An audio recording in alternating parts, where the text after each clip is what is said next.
there, Screaming Ghostface fans, how's it going? It's Douglas here at Drownway Productions, bringing you another Screaming Ghostface Collectors video.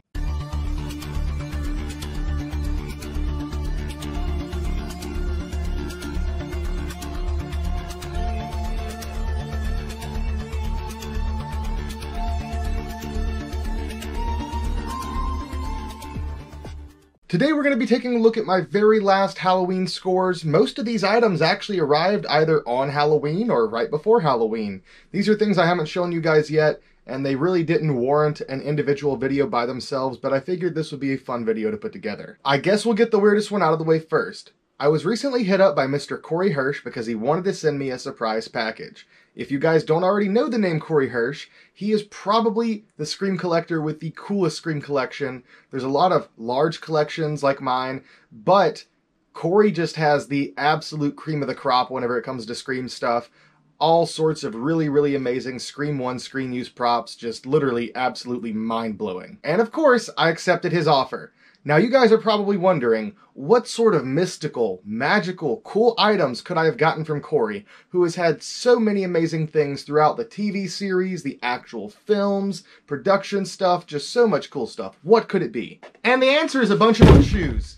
You know, when Samir decided to send me those free Ghostface boots, I didn't think it would end up with me having an entire collection of random Ghostface boots lying around. And I guess it's not quite that, because the situation at hand we have here is a very cool but very peculiar one. For those of you out there who watch my friend Nate Reagan's channel over at Reagan Productions, you'll know that they recently, finally, after all these years, finally uncovered what exact brand of boots Ghostface was wearing in the original Scream.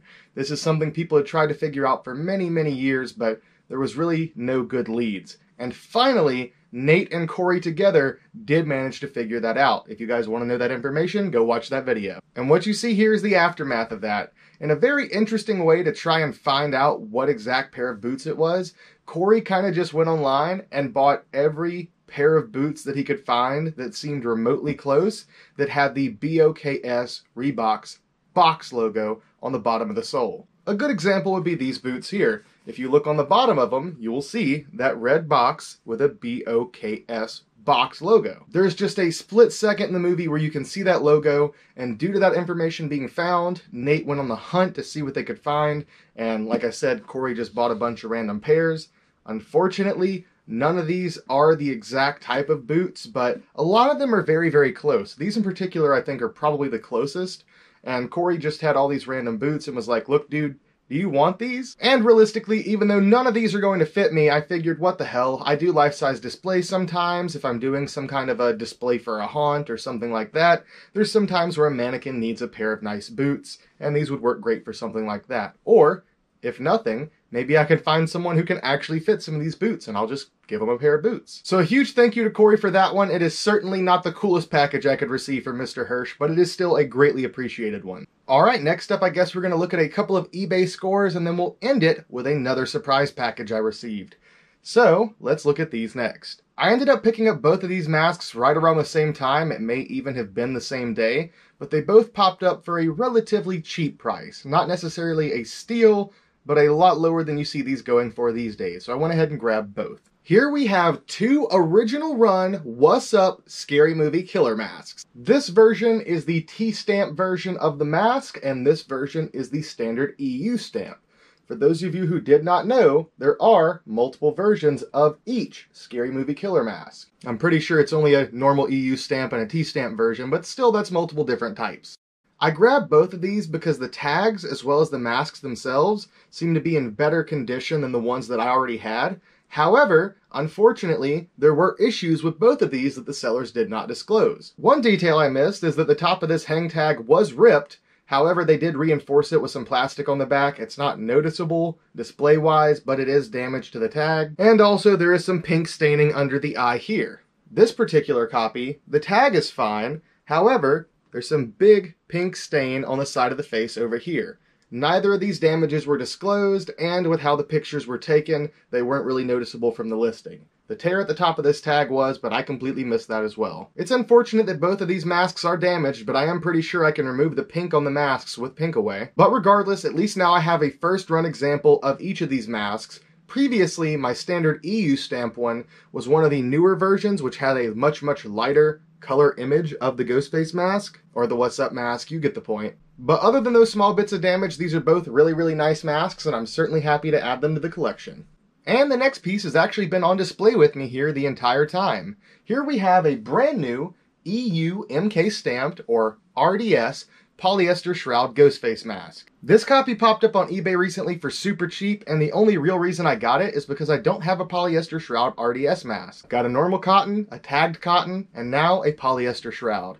And the only real reason that I put this one on display here is because I think it looks a little bit closer to the one that Miss Loomis wore, or at least it's a little bit closer than the cotton shroud version I have. But for such a cheap price, I couldn't pass that one up. And another mask that I picked up for an unpassably cheap price is the next piece. And this one kind of has a funny story with it, I guess. I've been staying up late recently, working on these videos, trying to get editing done, and sometimes, while I'm waiting for a video to render, I'll browse eBay. And late one night, I came across a nice, perfect, almost mint condition green Gen 2 cotton shroud mask for only $200. And that was a great price. I almost grabbed it, but then I thought to myself, you know what? Let someone else grab it and enjoy it for a great price. And within a few minutes of that, it did sell. Then the very next morning, not too long after I woke up, I was, shocker, browsing eBay, and this bad boy popped up for even cheaper. Now, due to the distorted shape of this mask and that really wonky eye, I thought maybe, just maybe, it would be an H or HN stamp mask in green, which would be, I believe, the first one that's ever been found.